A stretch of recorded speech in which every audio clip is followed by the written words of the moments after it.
The Mario Party franchise has reached its 10th installment, 13th if we consider the portable entries. It's a franchise of habit, and like many of the AAA franchises from companies not called Nintendo, it rarely decides it needs to change. Sometimes, this is okay. We like to know what we're getting into, especially in the case of party games where friends who will need to learn the rules quickly are involved. The Mario Party franchise has long been imitated and held as the poster child of a genre, which leaves us with this question. What happens when such a well-known and formulaic series changes drastically?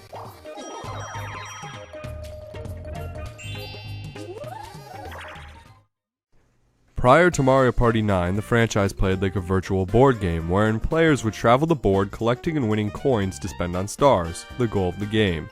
Minigames were where the bulk of the player input outside of quick decisions is found, and often these games can make or break the experience. Initially, the franchise was chastised by media for causing blisters due to the way these games were played, and due to this, many considered the second game in the franchise the best in terms of minigames and boards. This finely tuned style eventually grew stale and led us to the late GameCube era games in the franchise, comprised of 5 to 7, where the series experimented with microphones and storylines, often failing at such. Trying to add single-player oriented content to a party game is often a huge design mistake and never fit well into the original Mario Party design. After a brief flashback to the basics with a bit of a twist in Mario Party 8 on the Wii, the franchise was turned on its head with the 9th installment, created by a new team, ND Cube. Understanding Mario Party 9 is vital to understanding Mario Party 10, both being created by the same team with similar design philosophies. The game broke many, if not all of the traditions of the franchise, and was generally poorly received in every way minus the innovation. The most notorious of all being the party car system, where the players are now moved as a unit controlled by a captain who takes the responsibilities for the good and bad events of a turn. While I can honestly say I prefer the old system, I think bashing this concept without looking at it in a fair light is just wrong. Mario Party 10 is essentially Mario Party 9, a simplified Mario Party 1 through 8, and a completely new idea called Bowser Party.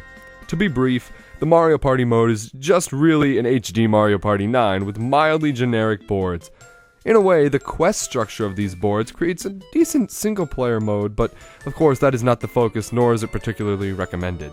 Those stating that the game has lost its strategy and competitiveness are simply wrong, or choose not to act competitively thanks to their predisposed feelings on the car system. In my time playing the game with friends, I can pinpoint numerous situations in which I knew what I was going to do if a situation arose. For example, if I see a star gate, which gives the captain extra stars, I know my goal should be to pass through the station and then go back through it by landing on a space that sends me backwards. At the same time, I would want to position my enemies in a situation where I am as close to a minus star gate as possible. Not only do I know I will be safe, but I know my rivals will be stuck to pass through.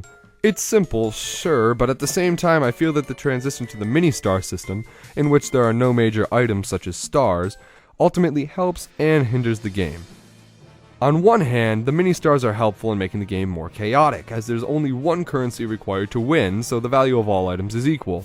On the other hand, without stars, it can be argued that the game loses much of its competitive edge, as these items are so rare and vital that stealing one can add lots of rage-induced fun to any party. I'd like to point out that while I do compare both board game types, the two styles are very different, and I almost think the newer games should have had a subtitle or something, rather than tack on a number that seems to climb infinitely.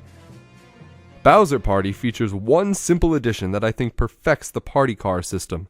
It adds an element of camaraderie to the game. It takes a situation where you would used to be fighting against your friends and forces you to work together to push forward, and the mini-games are a lot of fun using the gamepad in a lot of fun ways. I've seen some people saying that this mode is a little bit tilted in Bowser's favor, but you start out with 4 dice, and if you look at the players in the car, they get to roll the dice 4 times, so to me it's only fair. Bowser can actually gain dice later in the game, which adds about 5 or 6 dice to his roll, but honestly, the Bowser mini-games are not always fatal, and a lot of times you really only lose 1 or 2 hearts if you're a good player. Personally, I think this is a great addition and is likely the best new thing this game brings to the table. So, best new thing? Well, other than that, I'm referring to Amiibo Party. This mode will likely be viewed as a cheap way to sell more figurines, and I can't really comment on the figures as I have been completely sucked in by the ploy and own not only a complete, to this point, Super Smash Bros. Set, but soon after the game's official release, I bought 3 of the Mario series amiibos. The mode is essentially the most basic form of Mario Party 1 through 8 available, collect coins, play minigames to gain or sometimes lose coins, reach a star, buy it if you have enough coins. Simple enough. And the board-specific events are very well done and simple fun. At first I was disappointed at how simple the 4-segmented square-shaped board is. However, I soon realized that this mode has a hidden depth that has some sinister but well-designed intentions. Amiibo Party requires its namesake, at least one amiibo. While any amiibo featuring a Mario Party character can be used, it cannot be used with multiple saved games. Why does Mario Party need to save on an amiibo? Well, that's where the hidden depth comes in. If you use an amiibo, you'll be using a 3D model of that figurine in-game. But that's not all that's different. You don't need amiibos to play this mode. However, players without amiibo cannot equip or use tokens. These items can range from being simple coin modifiers to being board morphing, star adding tools.